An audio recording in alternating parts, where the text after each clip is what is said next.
Hey Waffle Gang, I do hope you're well. My name is Mark and today we're checking out some more Reddit stories, and if you do love a Reddit story, why not consider hitting that like, subscribe, maybe that notification bell too, and let's crack on with today's first story. Much love, guys. Now, before we do get into today's first story, I do want to give you a warning that there is homophobia within the story, so if you do want to skip it, please feel free to do so. Timestamps are always down in the description and along the timeline below. Thank you. Now, this story comes from Miserable Wait 2784, and it says, "Am I the arsehole for not caring that I was uninvited to my older brother's wedding?" It starts. This whole thing is so weird. I, 27 male, am gay. I came out at 16 and my parents told me they would always love me, but to not mention it to my older brother, who I'll call Brick. Then 19 male, 30 male now. When I was confused and I asked why, they said that Brick had expressed some awful opinions about gay people. I limited talking to Brick until I moved out at 18, which wasn't much of a problem because we were never close. I went to uni, got a good job, and an awesome boyfriend, 28 male, in my home city. Me and my boyfriend Angel live a peaceful life. Peaceful until a few days ago when I got a call from my brother. I was concerned that Brick was calling me, as we have never messaged before. Just had each other's numbers for emergency purposes. I picked up because maybe there was an emergency happening. He opened the call with an annoyed, "Hey man," and I knew something was up. He said he was getting married to his fiancée, Yen, 24 female, next year. I didn't even know he had a girlfriend. I was like, "That's great, Brick," and asked some boring wedding things that he begrudgingly answered. He then told me invites were being sent out in a couple of weeks and that I could bring a +1. Here's where I made the mistake that started this mess. Without thinking like an idiot, I said, "Cool, I'll bring my boyfriend." Major mess up. Brick immediately started yelling insults down the line, screaming that he wouldn't have an F slur at his wedding. I didn't say anything and just hung up. I was rattled by hearing those words from my own brother's mouth, even though I knew his feelings about people like me. I told Angel and he comforted me, ordering in my favorite restaurant and watching movies with me, which was awesome. We went to bed later and I felt alright the next day. I sent my parents a message that Brick invited me and uninvited me from his wedding pretty much in the same breath, and went on my way to work. Not a clue of the crap storm waiting for me when I got off. When I turned my phone on again after my shift, it was blowing up. Messages and calls from my parents and relatives galore asking me what the fuck happened. I phoned my parents back when I got home and gave them the rundown of what happened and said I honestly didn't care because it's not like Brick would be coming to my wedding anyways. My parents immediately chastised me for my obvious disinterest and disregard of my brother's life, and told me that I should be apologizing to him for bringing my personal life into his wedding. What?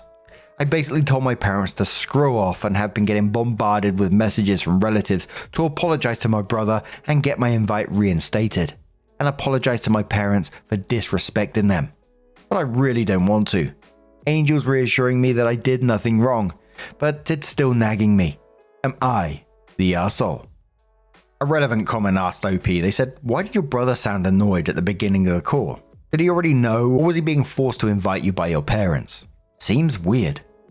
OP says he's never been my biggest fan, honestly. We were very different kids, like polar opposites, and he didn't like that. Very on brand for him. He definitely didn't know I was gay before the call. My parents have kept it very under wraps for years. In terms if he's being forced to invite me by my parents, I really have zero clue. Cut them off, cut them all off. It pissed me off from the beginning that your family told you to hide this because of Brick's views. Imagine telling your child, "Oh, just hide yourself because your brother's a homophobic prick." Just thinking about how angry he got immediately when you said, "I'll bring my boyfriend." And you think, what a moron, honestly. Absolute, I don't know. Anyway, Bamf says, "Not the arsehole. Apparently your parents find it easier to appease a homophobe than to actually do what is right. This means your parents take the easy way out as opposed to doing the right thing, or because your brother throws a bigger temper tantrum than you do.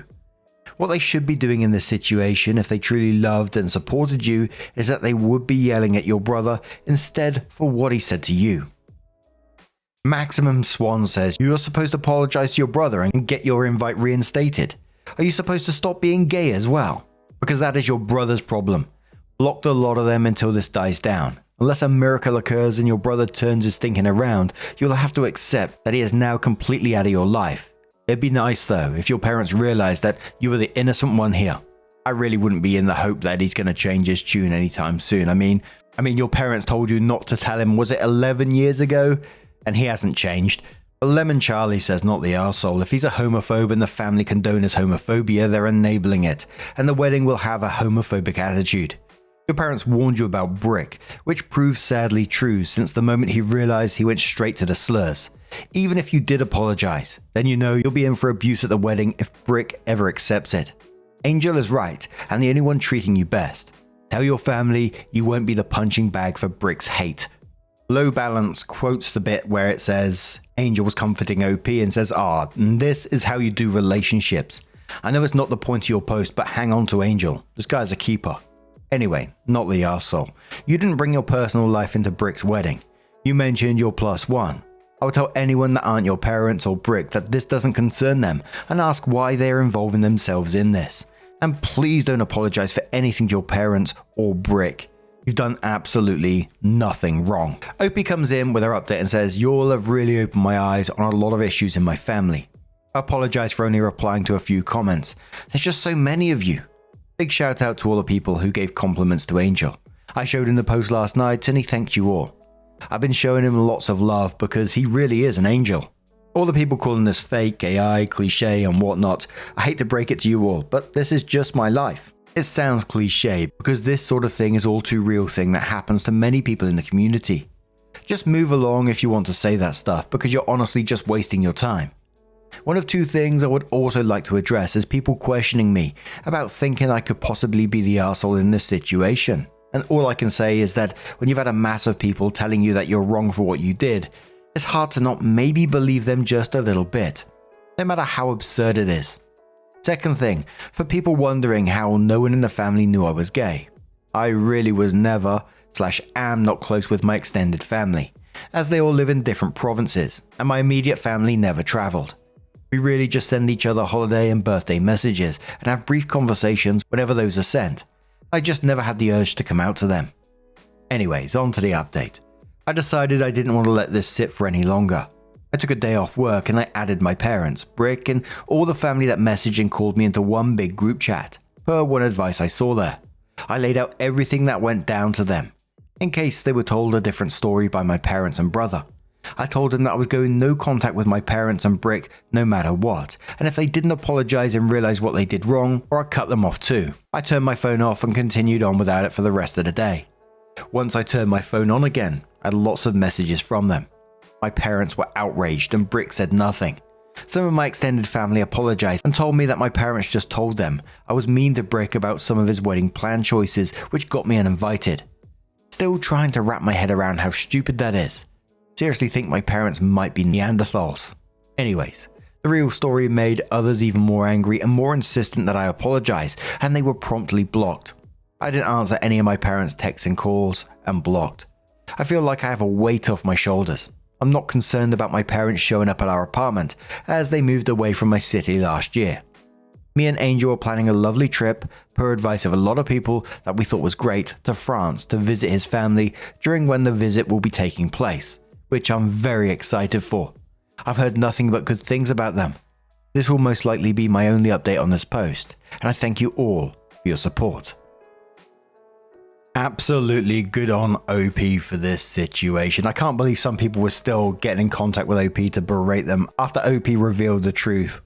Absolutely right, cutting them out. You don't need that toxicity in your life. But now, I'm going to turn this one to you guys. What do you guys make of this situation? Let us know your thoughts down in the comments below, and let's have another story. From Memore's Brisket Recipe. And it says, am I the arsehole for moving across Canada without telling my parents after they missed my high school graduation? I'd like to preface this by saying that I'm 19. Although fresh out of high school, I missed a year due to medical issues.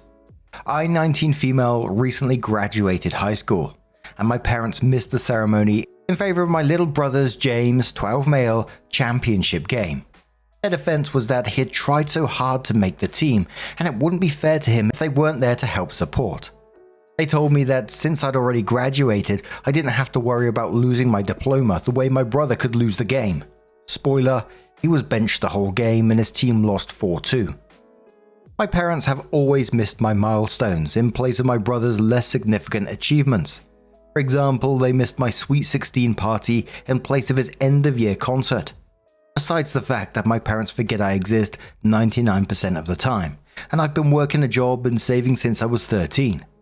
I have an older sister, Emma, 21 female, who left the second she graduated because our parents neglected her. Me and my boyfriend Mike, 20 male, had both made it into a great school in British Columbia. I live in Quebec. The plan was to move there together sometime in August, but when my parents just didn't show up to my grad, I went to his house and we left a week later. They were used to me being gone for extended periods of time, but when I didn't even send them an angry text after they were a grad no-show, they called. I answered and I informed them I was in British Columbia and I would no longer require their non-existent parenting.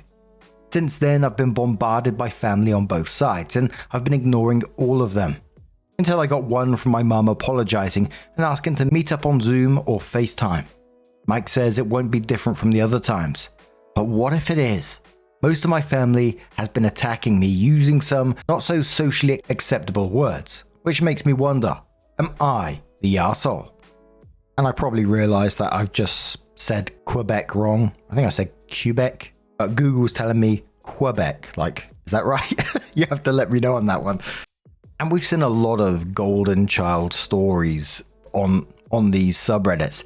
And it was interesting that Emma, your older sister, who left as soon as she graduated because of the same reasons. And I kind of wondered if she saw you in the same way that you might see James, even if it's like a small amount that you was treated in favor of her. I don't know, just throwing that one out there. It doesn't sound like the case because of the way the story reads, but it did make me think about that. But Vanda said, see, the thing that your family doesn't seem to get is that if parents aren't really bad at parenting, their kids don't flee at the earliest opportunity. It isn't even the first time it happened with your crappy parents. Not the arsehole. Prof Plum did, it says, but what if it is? It won't be. Proof of that is obvious, the fact that your parents immediately spread their version of events to everyone in the family, getting them all to gang up against you. And since no one has contacted you apologizing, it's clear that they still haven't admitted the real truth to anyone. That means they care more about looking like innocent victims to others than about your feelings or trying to right their wrongs. Personally, I'd send your mum a letter telling her that she failed as a mother to both you and your sister and that nothing she could say would be worth hearing. She had 19 years worth of chances and she blew away every one of them. And you don't need someone like that in your life. Send it and then block everyone in the family who gives you any shit. OP did have an update and says, I answered the call. I know I shouldn't have, but I did. Mum made small talk for a while before informing me that she'd done a deep dive into Mike, my boyfriend. I'd already known that his family was very well off, but clearly she didn't, as she made it seem like I'd struck gold. She then began to trauma dump about her life since I left. James broke the living room flat screen TV. Dad lost hours at work. Mum had to get a part-time job. I can see where this is going. I felt like she thought I was now a money machine. Like, what the fuck? Just for context, me and Mike are both studying engineering, with James planning on going to med school. I left the call after she asked if I could sponsor her on my dad's trip to visit me. Now Christmas is quickly approaching, and she emailed me James's Christmas list. Like, no, I'm not spending that kind of money. $2,000 on that brat. Mike pays for almost everything, and he insists he wouldn't mind if I used his credit cards for gifts, but I'd feel terrible. I'm also trying to decide who to spend Christmas with. Thanks everyone. Edit, I've bought James things from his Christmas list before. I stopped once. We stopped spending as much time together due to studying, and he's been an arsehole these past couple of years. Machine Lord Zero says not the arsehole. Mike was right. They suck. Sending you the Christmas list like that? Nah, they're not sorry. King in my mind says yeah, they may not give two shits about OP, but her boyfriend's family's money will always be close to their hearts. Stella Cook says not the arsehole. Your parents continue to prioritize your brother and their needs over yours. Their absence at your graduation and their self-centered response to your move show their lack of support, which means you are not obligated to fund their visit or buy James expensive gifts.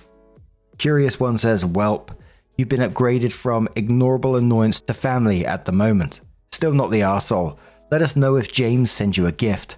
But now, I'm going to turn this one to you guys. What do you guys make of this situation? Let us know your thoughts down in the comments below, and let's have another story. Now this story is titled, "Am I the arsehole for refusing to drive a co-worker, female 22, home from work late at night because she said I was creepy?" So I, male 23, work minimum wage late nights as a waiter for wedding functions. I finish work midnights to 2 a.m. Since some of my co-workers are on the way home, I offer to drive them home. Most of these co-workers are female around my age, whom I get along with. I also have, I'm not sure how to exactly pronounce that, but AUDHD, autism/ADHD, and social anxiety due to my childhood trauma. Won't say what happened, but a family member got arrested. So I struggle to communicate and give off creepy vibes or uncanny valley vibes because the way I speak sounds very emotionless and I don't show much facial expressions. I also avoid looking at people in the eye, and I'm not the best looking guy, to be honest. Bullied horribly in high school and college for my looks, but my ugliness aside, I didn't give a fuck as I'm asexual. These co-workers, however, are also neurodivergent and don't find me creepy. They aren't put off by my looks, and sometimes we hang out by doing karaoke or eating out before work. The problematic co-worker. However, there's this other female co-worker in my workplace who recently asked me to drive her home, as she is also on the way to my home. This girl gossips a lot at work with the mean supervisors. Our workplace is very cliquey. She ignores me constantly, and when I say hello, she rolls her eyes, but suddenly she started being friendly with me, and I drove her home along with the other co-workers. They don't like her as well. Anyways, I drove her home, but she never said thank you, and she frequently complains I park too far, which is like a 3-minute walk from work. I did this numerous times until I overheard her gossiping about me, saying that I'm like a creepy incel. I'm hideous, and she wouldn't feel safe alone in a room with her. Basically, high school and college all over again.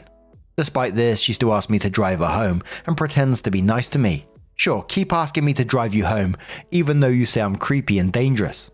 I get it, sticks and stones, but it really rubbed me the wrong way, and I declined this time by telling her that I drive her home, and she pays in return by gossiping about me at work. So that night, she took the public night bus home, and while out overall, the city is pretty safe. She told me that she was catcalled on the bus, and that made me feel bad, as she did not have to go through that. She told all her friends at work, as well as calling me a petty incel, and they all agreed with her. My neurodivergent friends all defended me, saying I did nothing wrong and that she was guilt-tripping me. But I'm still having doubts, as I feel I caused my co-worker trauma and I don't want to be an incel who hurts women. So am I the arsehole? Absolutely not the arsehole in this situation. People treat you like shit, they don't deserve your help. It's as simple as that. Don't feel bad for doing what you did. You sound like a kind person who wants to just help others out when you don't have to. So keep on sticking up for yourself.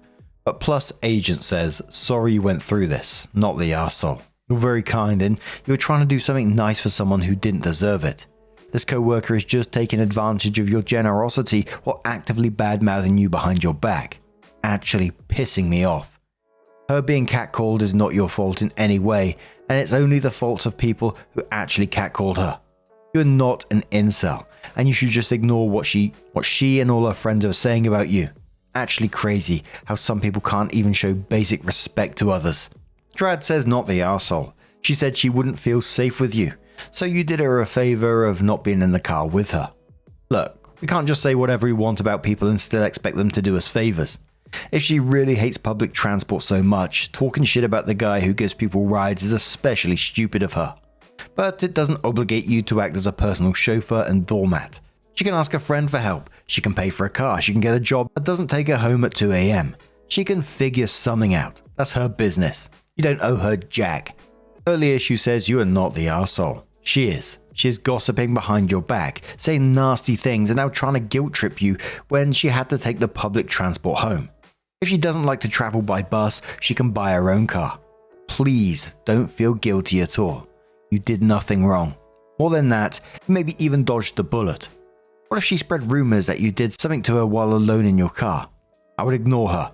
She got what she was asking for. And the comments pretty much just kept on with that, along that path, you know. Just good on you for sticking up for yourself in that situation. I know sometimes it can be difficult for people, but don't take shit from people like that. But what do you guys make of this situation? Let us know your thoughts down in the comments below. Now, just a huge thank you for being here today, getting involved in the stories, your love, your support, your time. It absolutely means the world to me. So thank you so much for being involved, and hopefully I'll see you in the next one. Take care and much love.